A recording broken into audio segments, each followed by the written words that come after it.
So,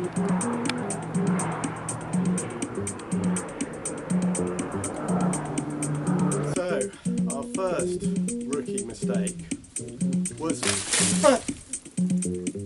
water. So, when we came on the land, we got a little bit complacent about how much water we had. The well was filling up well and replenishing itself all through last summer, and it was a hot summer last summer. And so we really didn't do the main sort of most important thing, which was sort out an alternative water source, which was fixing this tank. So we didn't fix the tank, we didn't clean out the well either, which would have given us more water. Yeah, so this year, after the very, very dry winter and then some very, very hot weather very recently, we found our well is not filling up as well as it did last year. And we realised we made a rookie mistake and didn't fix this. So this year, we know that we need to sort out the water better. Water, very important.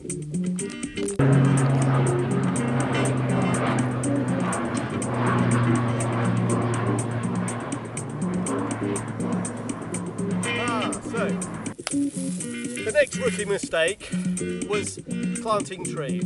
We already had some nice mature trees here already, like this lovely olive behind us.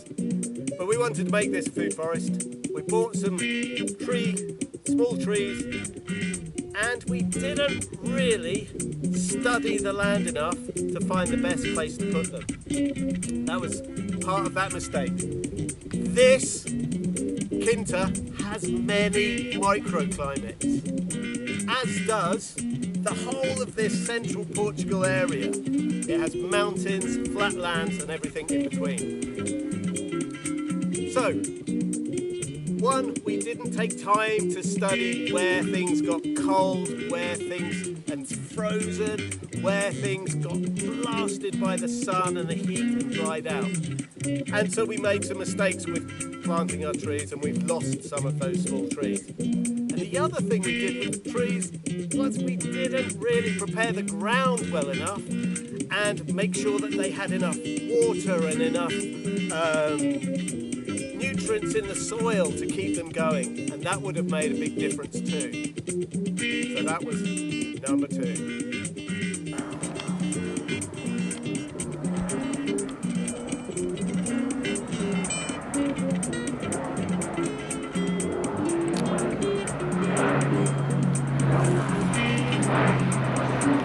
Okay, so number 3, and this would have helped with the trees as well, is we didn't finish building our greenhouse.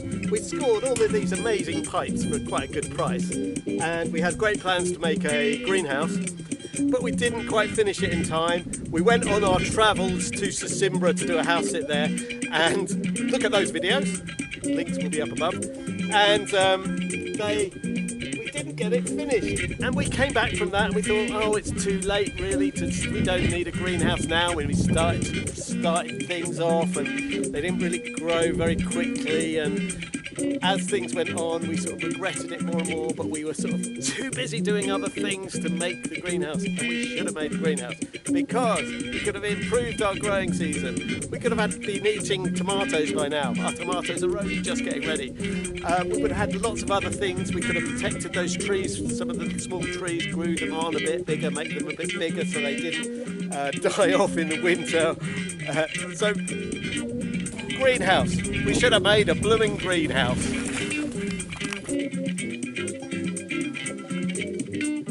So, rookie mistake number 4. So, we didn't plant enough.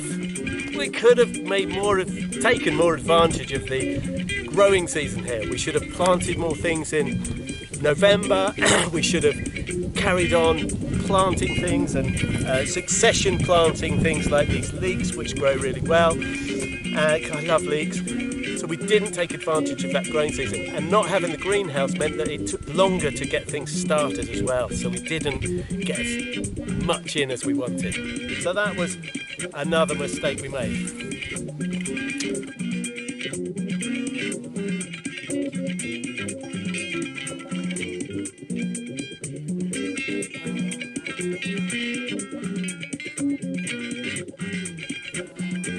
So, number 5, our rookie mistake. We made this garden just too wildlife friendly.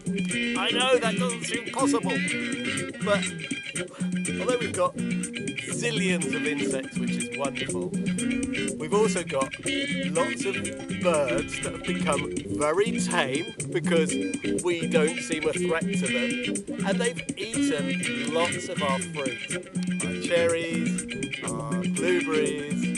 They're eating our figs at the moment. I was literally picking figs from the fig tree, and a chaffinch was 2.5 feet away from me eating a fig while I was picking figs. That's how tame the birds have become here. So that's a mistake because we lost some fruit. Before that, the people who looked after this obviously made it very clear to the wildlife that it wasn't welcome. And also there was a couple of cats from next door, sort of semi-feral cats, which would keep the critters down. But we've made it a very lovely place for these animals to come, and they don't feel threatened at all. So that was our 5th mistake. Yeah. What can you do? I love wildlife though, so I can't really blame it, and I love sitting there and seeing all these birds really close to me. So we're going to have to find some interesting ways, and maybe in the comments, some sort of friendly ways to keep away the wildlife off our fruit, but not scare them off so much that they don't want to come here. We really love seeing them. Anyway, thank you for watching. We appreciate you watching our videos. If you like them, subscribe. If you like them more, put the thumbs up, hit the notification bell. There'll be lots of videos to come. Anyway, bye!